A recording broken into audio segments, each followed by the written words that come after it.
quadruple camera setup on the OnePlus Nord, but on the back of the Galaxy S20 FE, we have a triple camera setup, and I'll go ahead and hit on these right now. So the OnePlus Nord has a 48 megapixel wide-angle lens, an 8 megapixel ultra-wide sensor, a 5 megapixel depth sensor, and then a 2 megapixel macro lens, where the Samsung Galaxy S20 FE has a 12 megapixel wide-angle lens, 8 megapixel telephoto lens, and then a 12 megapixel ultra-wide sensor. Now, definitely when it came down to it, neither of these cameras are the best cameras of 2020. I would definitely say probably the Galaxy S20 or the Note 20 Ultra have probably the better cameras of this year, but I still think, between both of these, they have a lot of capability between them. Now, a very important thing to keep in mind is that the OnePlus Nord, even though it looks like it has more camera sensors, I feel like more practical sensors, what I mean by that is, what you're going to use on an everyday basis, you're probably going to get that on the Galaxy S20 FE from a sheer capability standpoint. You do have that depth and macro lens, but I honestly don't know how many people are going to use those. The S20 FE has that ultra-wide sensor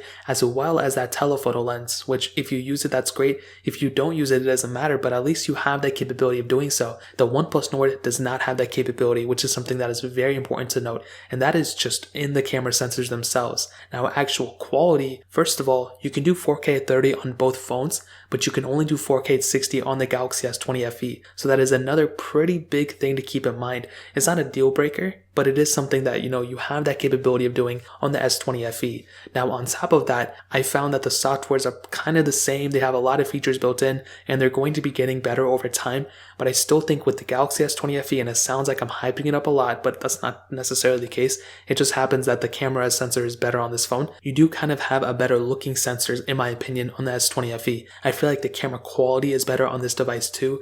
It almost is kind of like a S20, I just don't think it's really that far off. Now, the S20 I think is better still, but the S20 FE, it has a lot going for it, in my opinion, in the camera sensor, at least on the back camera, and I think it is a better camera sensor than the OnePlus Nord. Now, on the front camera, they both have 32 megapixel wide-angle lens, but the OnePlus Nord does have an 8 megapixel ultra-wide sensor. They both can do 4K at 60 on that front camera, which is very interesting because on the back camera of the OnePlus Nord, you can't even do 4K at 60, so I don't know what they were thinking there, but I would still say, when it comes down to the camera setup, probably the Samsung Galaxy S20 FE is the winner. I feel like maybe the OnePlus Nord is kind of close, maybe not, but I would say when it comes down to the camera setup, the OnePlus Nord is a little bit behind than the Galaxy S20 FE. But that doesn't necessarily mean the S20 FE is the best phone or is the perfect phone in every category, and that is definitely the case in the software side of things. Now,